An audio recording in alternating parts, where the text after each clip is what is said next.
I am a science YouTuber. Superpowers are not science. So why am I making a video on superpowers? Teleportation. In movies and TV shows, teleportation just lets you move from place to place immediately. But have you ever wondered how that actually works? Like, do you just imagine where you want to go? Visualize a picture in your head, maybe? Hey, Bale's house. What if you're a Fantasic? Can you just, like, not teleport? I'm going to work on the assumption that you just mentally picture where you want to go to teleport. And this video is about debunking superpowers using real-life science. So now we know how we could teleport, let's answer how we could teleport. I hope that makes sense. So when people in films and TV shows say how teleporting works, they usually say something like this. So, this teleportation device will split your molecules apart, beam them to another location, and then reorganize back into you. Yeah, that's nonsense. This is what your molecules being disassembled looks like. Do you think it's possible to save and reassemble your body from those molecules? Perfect. And how would you even move the molecules to the next spot to be reassembled? It doesn't make sense! Now, this doesn't mean teleportation is impossible, because it actually happens in real life. Scientists have managed to transport information of photons across long distances, but the photons themselves don't actually move, it's their quantum data that's teleported. If you're like me, you have no idea what quantum data means, but teleportation would not work in real life. Next superpower, flight. Everyone loves the idea of being able to fly, but how would you do that? The reason people can't fly already is because their skeletons aren't light enough and their muscles aren't strong enough. I don't have any muscles. My hands are literally floating.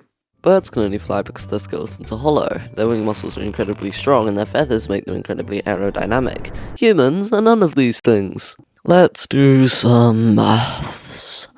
Humans are an average of 70 kilograms, or 154 pounds. To generate lift and fly, we would need wings. Okay, we just got some wings instead of arms, and then there we go. We can fly. Easy. No, you can't. To generate enough lift at a reasonable speed, we'd need wings with an area of about 40 to 50 meters squared. That's like an entire room in your house. Whoa, I can fly. This is such a convenient and useful superpower. You'd also really need to lose some weight. The average person weighs 70 kilograms or 154 pounds. To fly off your giant wings, you'd want to weigh under 20 kilograms. 44 pounds. That's the weight of a 4-year-old child. You'd have to be tiny. You just look like a massive pair of wings. Okay, this sounds not very good. I don't think I want the superpower anymore. Yeah? Well, guess what? You'd also need chest muscle power 10 times your current amount to flap your massive wings. Combine that with the fact muscles weigh stuff. You'd need to be even smaller.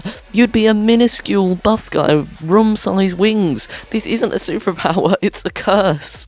Oh, and to top it all off, you'd need a runway to take off, like a plane. And you'd need to run 40 miles an hour to take off. Flying would not work in real life. Next superpower. Invisibility. I spelled this wrong in the script. Anyway, invisibility. It's a thing that everyone has thought about wanting at least once. You just go bam, and now you can't be seen at all. But you can still interact with stuff. It's cool. How you would turn invisible is weird. Is it just a thing you can do but can't explain how? Or is it like some kind of item that you use to go invisible? Like, okay, let's play a game right now. Unfocus your eyes, make them blurry. You can do that right now. I'm blurry, but how? Say you're talking to someone who can't unfocus their eyes. How would you explain how to do it to them? It's like yeah. Maybe that's what going invisible is like. It's just some function that you can't explain. Anyway, we know how to go invisible now. Would it work in real life? The answer is kind of. Sort of. The real answer needs to be explained a bit more thoroughly. This is a metamaterial. Hello. You can't see it. That's the point.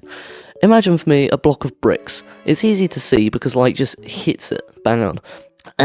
Now imagine a block of maze. The light doesn't go all the way through it. It goes into the gaps and tunnels of the maze.